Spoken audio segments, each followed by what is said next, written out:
চারটি গুণ কারো মাঝে পেলে বুঝবেন সে হচ্ছে ভালো মানুষ। আপনি যদি কখনো মানুষ চিনতে চান তাহলে খেয়াল করবেন যে এই চারটা গুণ তার মধ্যে আছে কিনা।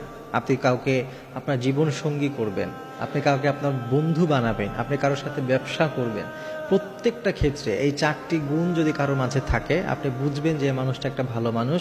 তাকে বিশ্বাস করা যায়, তার সাথে সম্পর্ক করা যায়, তাকে বিশ্বাস করে তার উপরে নির্ভর করা যায়।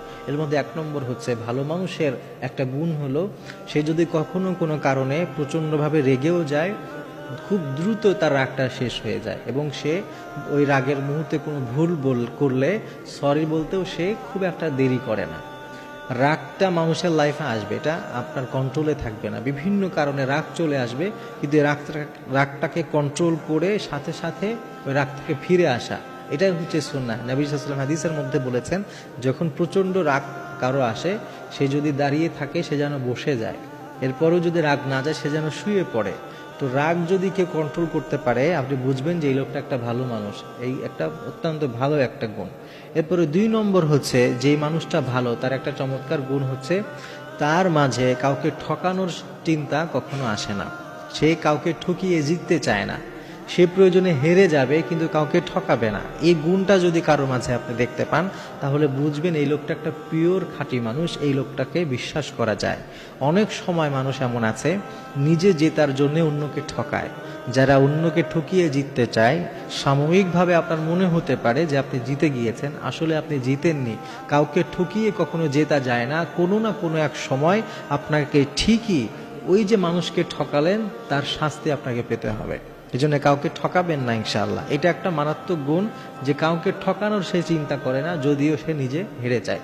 এরপরে 3 নম্বর আর একটা গুণ হচ্ছে সে সবসময় এই চেষ্টা থাকে, তার মাঝে এই চেষ্টাটা থাকে যে আমার কারণে যেন অন্য কেউ কষ্ট না পায়। এটা একটা ভালো মানুষের অত্যন্ত চমৎকার বৈশিষ্ট্য, একটা গুণ। আপনি যদি কখনো দেখেন কারো মাঝে এই গুণ আছে যে সে সবসময় তার কথায় তার আচরণে সবসময় সে এই ব্যাপারটা খেয়াল রাখে যে আমার কথায় আমার আচরণে আমার কোনো কাজে বা কর্মে অন্য একটা মানুষ যেন কষ্ট না পায়। যদি এই গুণটা কারো মাঝে থাকে তাকে আপনি চোখ বন্ধ করে বিশ্বাস করতে পারেন, কারণ সে একটা অত্যন্ত ভালো একজন মানুষ হবে। আর 4 নম্বর হচ্ছে যেই মানুষটা নিজে অন্যকে হেল্প করতে গিয়ে নিজেই বিপদে পড়ে যায়। অনেক সময় আছে দেখবেন ভালো মানুষের এটা একটা গুণ যে অন্যের দুঃখ অন্যের কষ্ট সে সহ্য করতে পারে না। আগে পিছে কি হবে কোনো কিছু চিন্তা না করে সে তার বিপদে এগিয়ে আসে, হেল্প করতে ঝাঁপিয়ে পড়ে, এরপরে সে নিজে একটা বিপদে পড়ে যায়। তো এই 4টা গুণের কথা যে বললাম, এই 4টা গুণ হচ্ছে ভালো মানুষের গুণ। এই গুণগুলো আমরা নিজেরাও আমাদের হৃদয়ে আমাদের স্বভাবে আনার চেষ্টা করব। আর আপনি আপনার যাপিত জীবনে আপনার চলার পথে যদি কখনো এমন মানুষ পেয়ে যান যার মাঝে এই 4টা গুণ আপনি দেখেন, তাহলে ইনশাআল্লাহ তাআলা আপনি তাকে বিশ্বাস করতে পারেন, কারণ সে হচ্ছে একজন চমৎকার আদর্শবান মানুষ।